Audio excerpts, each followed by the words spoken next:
Hello, students of English 215. This is your professor, Professor Koch, and this video is meant to replace the mini lecture I would have given had we been in class together this week. We are moving ahead of the Harlem Renaissance movement now that you've finished Zora Neale Hurston, or will soon be finishing with your posts on Zora Neale Hurston.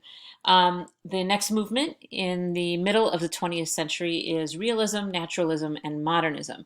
This goes from about 1940 until about 1960, and our editors, Henry Louis Gates and Valerie Smith, call this an extraordinarily fertile moment in the development of African American writing. There's a lot going on here and a lot of thinking about what African American literature should do and who it should be written for.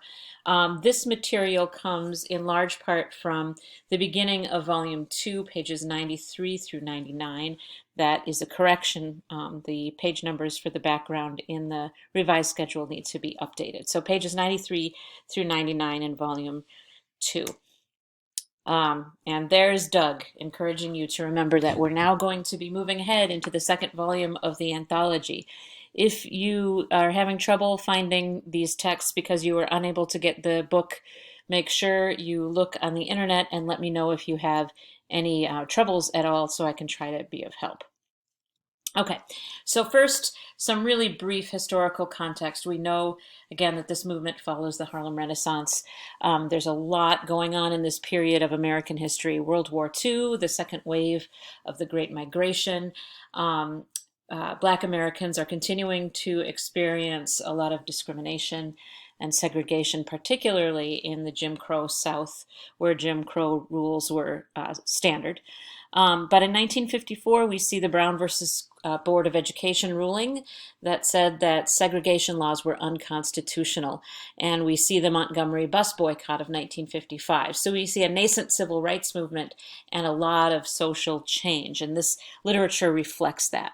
So I first want to go over some basic definitions of the terms realism, naturalism, and modernism. You can find these definitions on page 94 of our book. First of all, realism. That's just what it sounds like. Literature that portrays things realistically.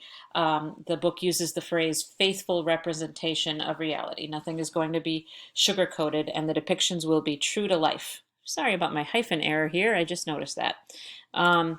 Naturalism is, well, you might describe naturalism as realism plus Darwin. It's a really harsh treatment of that reality, particularly the power of the social environment. Scholars call this environmental determinism, the forces around us in our communities, in our neighborhoods, in our environments generally, that shape who we are, how we think, and how we respond to things. And then finally, modernism. I talked a little bit about modernism the week before spring break.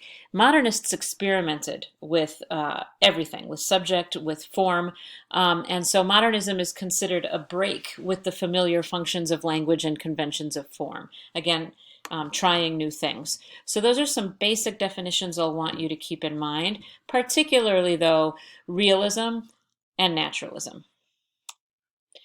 So the first thing I want to really emphasize about this movement is that it's reacting against the Harlem Renaissance. Richard Wright was a pretty harsh critic of Harlem Renaissance writers, and he wasn't the only one. In the text Blueprint for Negro Writing, which you can find in our textbook on page 125, this is the way that Richard Wright described the Harlem Renaissance, the writers of that period and before. Generally speaking, Negro writing in the past has been confined to humble novels, poems, and plays, prim and decorous ambassadors who went a-begging to white America. They entered the court of American public opinion dressed in the knee pants of servility, curtsying to show that the Negro was not inferior, that he was human, and that he had a life comparable to that of other people. For the most part, these artistic ambassadors were received as though they were French poodles who do clever tricks. This is a pretty harsh way to describe what Harlem Renaissance writers were doing. He's essentially saying that they were doing nothing more than sucking up to white Americans, and that white Americans treated them pretty poorly.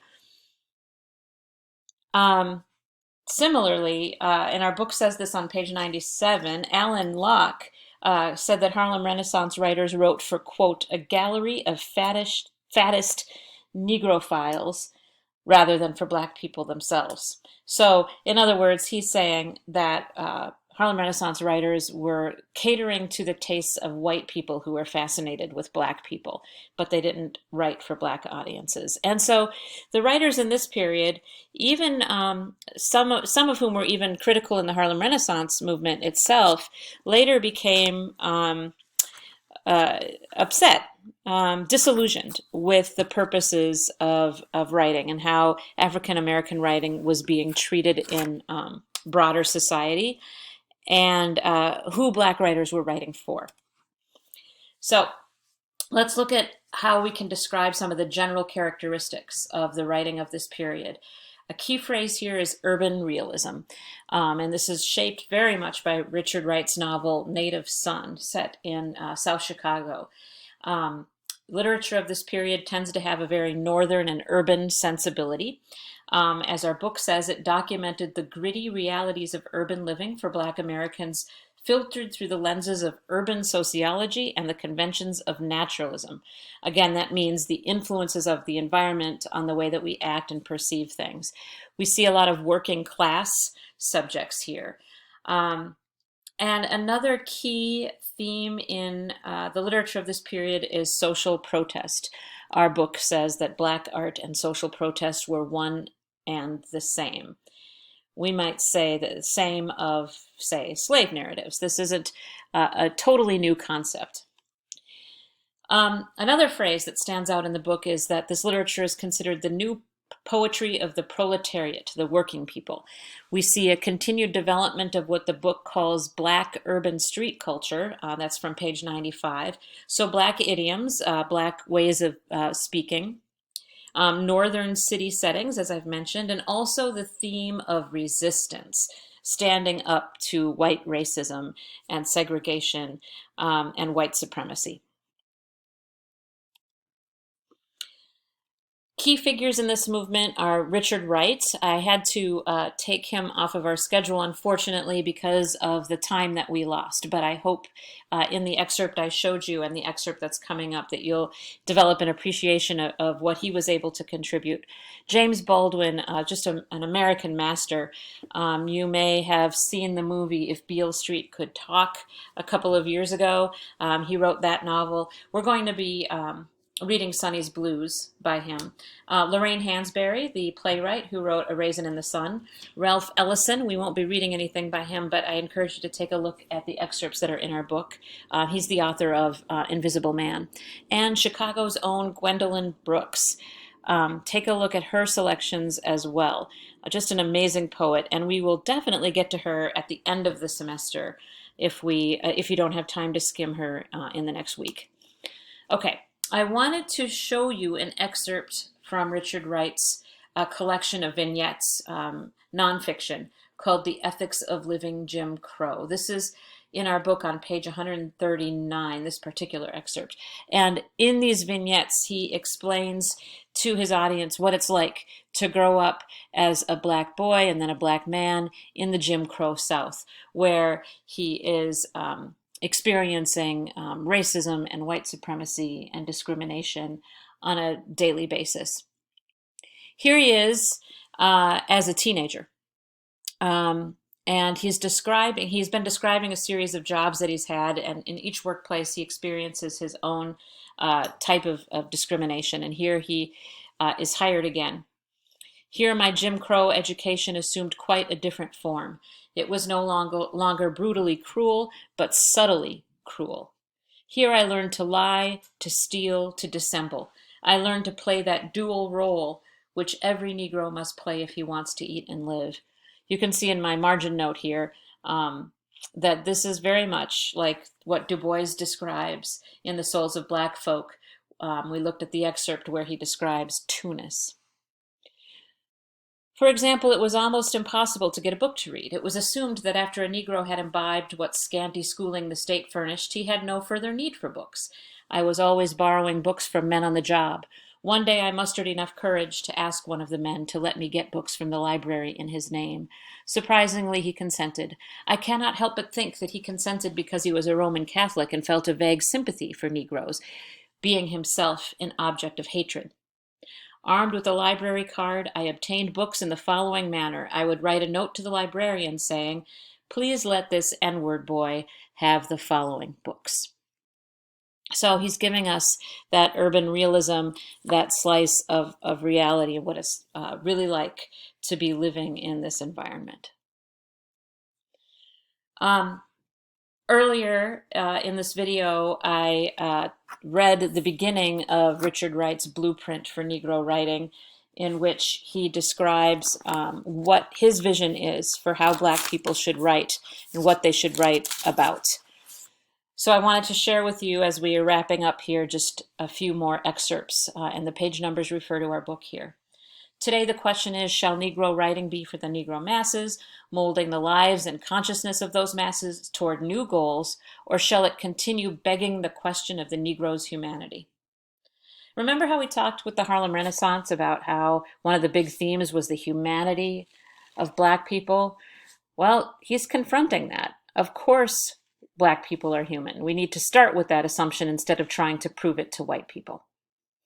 This second excerpt.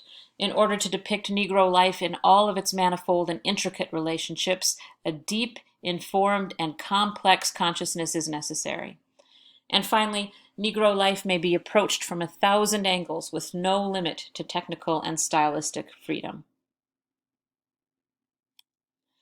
Okay, so coming up from this period, we're going to be focusing on two major texts. Sonny's Blues by James Baldwin, one of my favorite short stories in the whole world. It's just beautifully written. Take your time with it and enjoy the language. It's quite a bit longer than the two short stories, each by Zora Neale Hurston. So spend some time with it and go to the discussion boards and let me know what you think. Sonny's Blues travels back and forth in time. That can be a little confusing. So if you're not sure what's happening when, let me know. Use the reading guide as well that's on D2L. And then next week we'll be looking at A Raisin in the Sun by Lorraine Hansberry. Just a wonderful play. We'll be breaking that up into two acts. It's already broken into two acts. We'll focus on one at a time over next week. The poems by Gwendolyn Brooks are strongly recommended.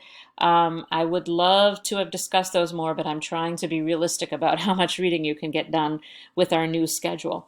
And don't forget to see the updated schedule for for more details. In fact, let me find that real quick. Here we go. Again, Wednesday, focus on Sonny's Blues and go to discussions.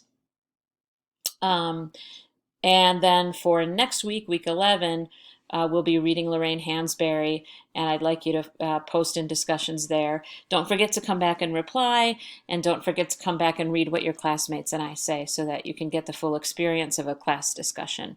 I hope you are all doing well and adjusting to our new normal. If you have any questions at all, make sure that you email me. I'd be happy to talk with you, and make sure to use those discussions as well to ask questions. All right, take care of yourselves, be well, and I'll see you in the discussions.